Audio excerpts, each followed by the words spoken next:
इन्हीं का प्रश्न है, यही हुआ कि किसी से प्रेम किया, उसने किसी और से कर लिया, हाँ। अब बदले लेने की भावना और ही अंदर से जल रहा हूँ, और नहीं एक ऐसा स्थिति आ गई है कि नहीं नहीं, मतलब बाहर निकलना मुश्किल हो रहा बदला है। तो बिल्कुल बिल्कुल गलत मार्ग है, बिल्कुल गलत मार्ग है। चुपचाप सह जाओ और अपनी गलती मानो, अपनी गलती मानो कि हम बिना पहचान किए, बिना परिचय किए इस तरह से दिल फेंक तमाशा देख डाला। नहीं तो किसी से प्यार करने के पहले कुछ दिन तटस्थ भूमिका निभाओ, देखो व्यक्ति का स्वभाव क्या है। केवल वो तुम्हारा शोषण करना चाहता है कि प्यार करता है? वो जो तुरंत हमारे आकर्षण में आकर तुरंत हैवी प्यार दिखाने लगे, समझ लो ये व्यक्ति प्यार नहीं कर रहा, ये केवल वासना का भूत है, अपने भूत मिटाना चाहता है, चाहे वो लड़की हो चाहे वो लड़का हो। हम प्यार करने के लिए कभी मना नहीं करते, लेकिन किसी एक को चयन करो और आजीवन निर्वाह करो, तब तो तुम्हारा प्यार पवित्र और सुरक्षित माना जाएगा। आज कल परसों नरसों, इसे जानते हो क्या कहते हैं? व्यभिचार। जो कई पुरुषों से संबंध रखे उसे क्या कहते थे हमारे समाज में? जो कई स्त्रियों से, वो क्या संबंध? आज इसे खिलवाड़ समझा जाता है। इसीलिए हमारे बच्चे और बच्चियों की बड़ी बौद्धिक स्तर की हानि हो रही। तो हमें लगता है कि आज हमारी जो समाज है, गर्लफ्रेंड बॉयफ्रेंड गंदे आचरणों की तरफ बढ़ रहे।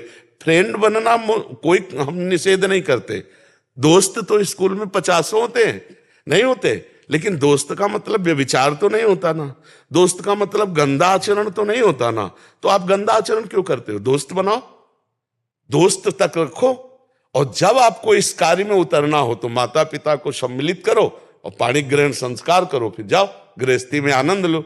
लेकिन अब ऐसा आधुनिकता चल गई है कि लिव इन रिलेशन चल गया है।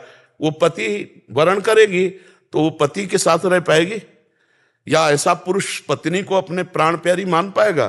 तो अब जब ये नहीं होगा तो कलह अशांति और सब बढ़ता ही चला जाएगा। अब भोगों में सुख है नहीं। अब नए नए बच्चे जब भोगों में उतरते हैं तो सुखानुभूति होती नहीं है, तो फिर व्यसन करते हैं, ड्रग्स है, गांजा है, चिले, ये सब जीवन बर्बाद हो रहा है।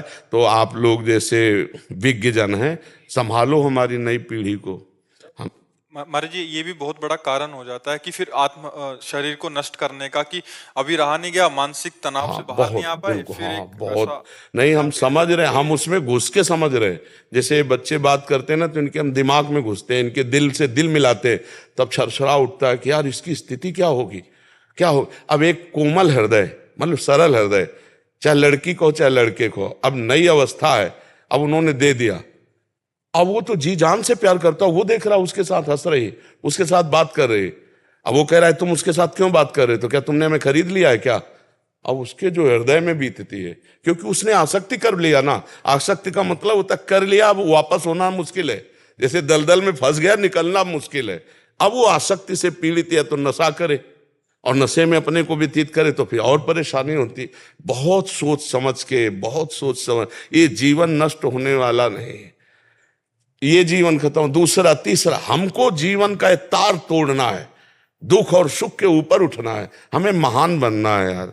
इसलिए नाम जप करो, और ये कभी ये तो सोचना मत, बुरा स्वप्न मान के छोड़ दो, कभी सामने भी दिखाई दे तो मत, कभी नहीं, ऐसा कभी मत करना, नहीं जीवन बर्बाद हो जाएगा, जेल भोगोगे, नरक जाओगे। समझ रहे हो? ऐसे कोई ना कोई फिर तुम्हारे भाग्य के अनुसार मिल जाएगी। ब्याह करो, आनंद से रहो। समझ रहे हो? कोई गलत कदम मत उठाना। प्रभु जी, ऐसा होता है इसीलिए जब बच्चे बड़े की बात नहीं मानते। हाँ बिल्कुल, माता पिता का अनुशासन बच्चों को मानना ही चाहिए, मानना ही चाहिए। तो सर ये है कि मैं जिस ऑफिस में हूँ उसी ऑफिस में वो भी हैं। अब ये हो गया है कि मैंने घर पे बात कर ली थी, उसके बाद अब उन्होंने बदल बहुत कृपा हो गई बच्चा, नहीं ब्याह होने के बाद बदल जाती तो फिर क्या होता? बहुत कृपा, बहुत कृपा हो गई। इस पे प्रसन्न रहो कि बुरा बुरा संग होने के पहले हम बच गए। भगवान की कृपा मनाओ ना, और उसको उसको प्रणाम करो कि आपने असली रूप बलिया पहले दिखा दिया, बाद में दिखाती तो हम किसी काम के नहीं रह जाते। इसलिए उसी ऑफिस में जाना पड़ता है। कोई कोई फर्क नहीं पड़। अरे कोई नहीं, बहादुर बन रे, बहादुर बन, तू दिखा कि मैं तेरे से अच्छा हूं, मुझे तेरी जरूरत नहीं। और जब दोस्त हंसे तो तुम भी हंस दो यार, पागलों के बीच में हंसने में क्या जाता है? क्या जाता है? और उसको बुरा थोड़ी माना जाता है। मस्त रहो, जिंदगी को आनंदमय बनाओ। ए भाई, हम सबसे प्रार्थना करते हैं, हर परिस्थिति की काट है, परिस्थिति में मत डूबो, परिस्थिति को काट के आगे बढ़ो। ऐसी नहीं, ये कोई बेइज्जती है, उसकी मन है वो दूसरी जगह जा रही, कोई बात नहीं भाई, तुम्हारे अपना रूप दिखा दिया, हमारी कोई बात नहीं, हमारा भगवान देखेगा। कहीं ना कहीं ऐसा जोड़ लिखा होगा जो तुम्हें सुख देने वाला हो, ये आती तो दुख देती ना। आनंदित रहो, भगवान के भरोसे रहो और नाम जप करो, कभी कुछ गलत मत करना। उसको भी जब प्यार से देखो ना तो मन से प्रणाम करो कि अच्छा हुआ प्रभु ने आपका रूप दिखा दिया, नहीं तो पीछे मुझे बहुत धोखा होता। ऐसा किसी का हित, ये जैसे बच्चे सोचते हैं मेरी नहीं हुई तो किसी के नहीं होने देंगे, ऐसे लोग सोचते हैं ना, तो फिर वो क्या करते, वो जेल से थे, वो भी जेल में जाते, वो किसी के नहीं होते, अपना जीवन बर्बाद और माता पिता परिवार को दुख, और इसके बाद वह जेल भोग करके फिर नरक जाना होता है। इसलिए कभी ऐसा न, जैसे कुछ बच्चे ऐसे मूर्ख होते हैं कि वो ऐसे इधर उधर सब रूप का नाश करने के लिए, जैसे वो क्या कहते हैं उसको, हाँ, अरे कभी नहीं बच्चा, कभी नहीं। और एक चीज बताएं, सच्चा प्यार तुम अगर किए हो तो प्यार का स्वरूप जानते हो क्या होता है? अगर तुम्हें उससे सुख मिल रहा है तो मैं तुम्हें कभी नहीं देखूंगा, सुखी रहो, भगवान तुम्हें सुखी रखे, जाओ उधर, इसे प्यार कहते हैं। प्यार कहे होता है कि ठीक है मैं तुम्हारे योग्य नहीं हूं, अगर तुम्हें अच्छा कोई मिल गया है तो तुम सुखी रहो, आनंदित रहो, भगवान तुम्हारा मंगल करे, हमें तो भगवान के साथ ऐसे चला जाता है।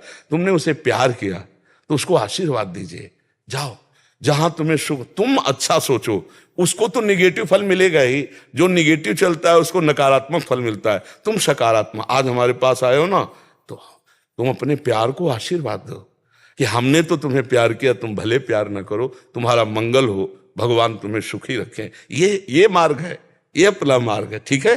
शांत, अब तो बदला लेने की इच्छा लगे। हाँ जी।